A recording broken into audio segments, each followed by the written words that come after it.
precision strikes to target those sites. What's your response to that? I think Pakistan is not the aggressor. Pakistan is not the provocator. India, a few days back, attacked Pakistan's civilian population in the dead of the night. We buried our children, we buried women, innocent civilians who had nothing to do with anything. They were attacked, they were mercilessly killed. And after that, last night, India attacked some of our bases, near to our bases. We've suffered no losses so far as our Air Force aircraft are concerned or assets are concerned. But Pakistan has now a right to respond under the UN Charter Article 51. We had a right to self-defense. We had a right to respond. So because of India's aggression, India's attack on civilians, we've responded.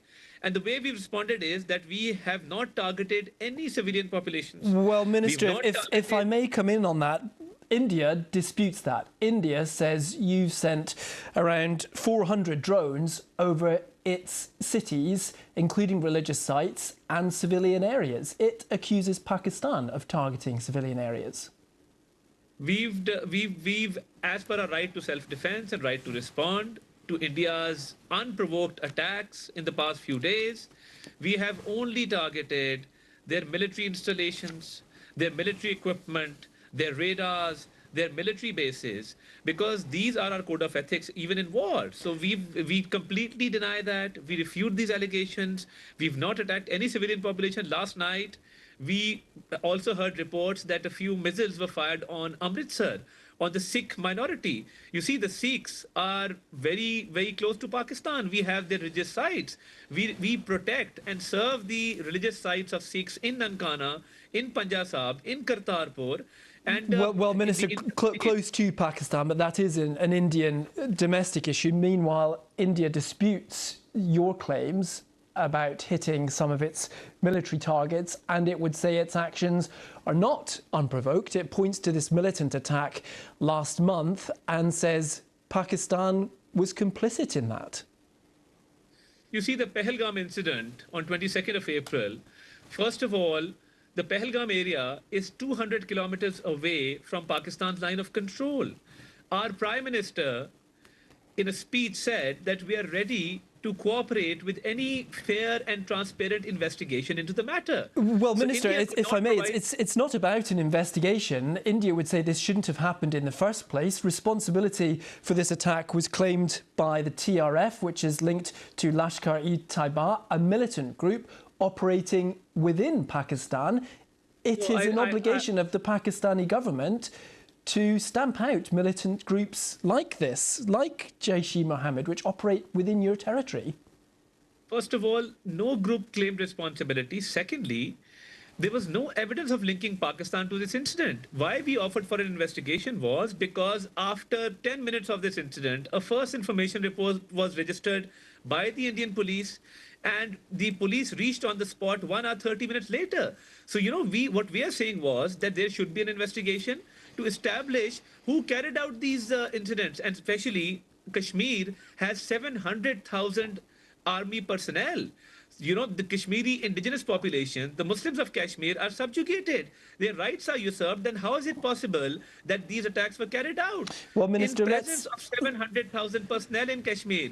So my point is that how come because it's a security failure, because it's an intelligence failure on part of the Indians, we offered for an investigation.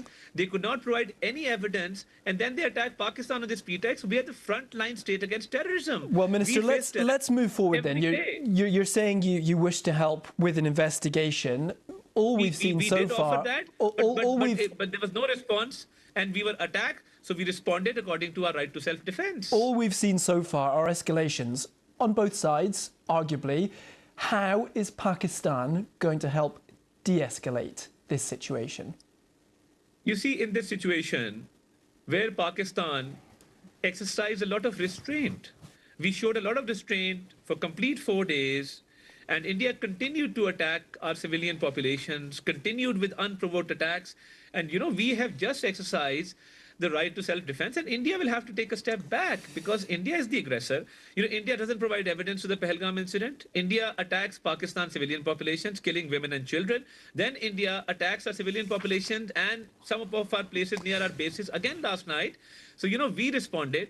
Now it's up to India to take a step back and de-escalate the situation because they are the aggressors, they are the initiators, and Pakistan did not aggravate the situation. We just responded as per our right to self-defense. But, Minister, moving on, there have been calls, as I say, from China, the US Secretary of State, the G7 group of industrialized nations, from both sides to lower the tensions here. Are you talking to Indian officials? Has your government spoken to the Indian government?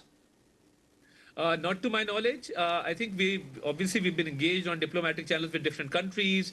As you know, U.S. Secretary of State Marco Rubio spoke to our Deputy Prime Minister, spoke to the Chief of Army Staff, and we've been engaged with different countries. We've been engaged with China. We had the Saudi Minister of State for Foreign Affairs in Pakistan yesterday. As per my latest knowledge, there's been no direct contact. If there's any update on that matter, I think the military spokesperson will be able to update on that in the next few hours, hopefully. India says Pakistan is moving troops near to the border and says that is an indication of an offensive intent. Can you confirm that, Minister? You see, we've been on alert, and our troops along the line of control are there for self-defense, and they've been there for the past many days because we were facing an attack from India. And we only responded as per our right to self-defense. And India's attacks were responded to through these troops which have been deployed, and they've been deployed there for quite some days now. OK. Minister Atullah Tarar, Pakistan's Minister of Information. Mr. Tarar, thank you very much for joining us. वफाकी वज़ीर इत्तलात व नशरियात अताउल्लाह तारड़ का बरतानवी नशरियाती इदारे BBC news को interview. वफाकी वज़ीर इत्तलात व नशरियात ने कहा कि पाकिस्तान एक जिम्मेदार मुल्क है। भारत ने पाकिस्तान में सिविलियन आबादी को निशाना बनाया। पाकिस्तान ने महज अक़वाम मुत्तहिदा के चार्टर के मुताबिक जवाबी कार्रवाई की। हमने अपने दिफा का हक इस्तेमाल करते हुए ये कार्रवाई की है। हमने सिर्फ भारत की फौजी तनसीबात को निशाना बनाया। भारत ने अमृतसर को खुद निशाना बनाया और पहलगाम वाक़े में पाकिस्तान के मुलव्विस होने का कोई सबूत नहीं है। वफाकी वज़ीर इत्तलात व नशरियात अताउल्लाह तारड़ का बरतानवी नशरियाती इदारे BBC न्यूज़ को इंटरव्यू। वफाकी वज़ीर ने कहा कि पाकिस्तान एक ज़िम्मेदार मुल्क है। पाकिस्तान ने इस सारी कार्रवाई का आगाज़ और पहल नहीं की है। भारत ने पाकिस्तान में सिविलियन आबादी को निशाना बनाया है। पाकिस्तान ने अक़वाम मुत्तहिदा के चार्टर के मुताबिक जवाबी कार्रवाई की है। हमने अपने दिफा का हक इस्तेमाल करते हुए ये कार्रवाई की है। उन्होंने कहा कि हमने सिर्फ भारत की फौजी तनसीबात को निशाना बनाया, जबकि भारत ने हमारी सिविलियन आबादी को, हमारे शहरों को निशाना बनाया है। भारत ने अमृतसर को भी खुद निशाना बनाया। वफाकी वज़ीर ने कहा कि पहलगाम वाक़े में पाकिस्तान के मुलव्विस होने का कोई सबूत नहीं, ये सिर्फ एक भारतीय हुकूमत का सिक्योरिटी फेलियर है। 7 लाख से ज़ायद वहाँ पर अफवाज उनकी डिप्लॉयड हैं, उसके बावजूद ये सिक्योरिटी फेलियर पेश आया और उन्होंने इल्ज़ाम पाकिस्तान पर लगा दिया और पैदर पे पाकिस्तान पर हमले शुरू कर दिए।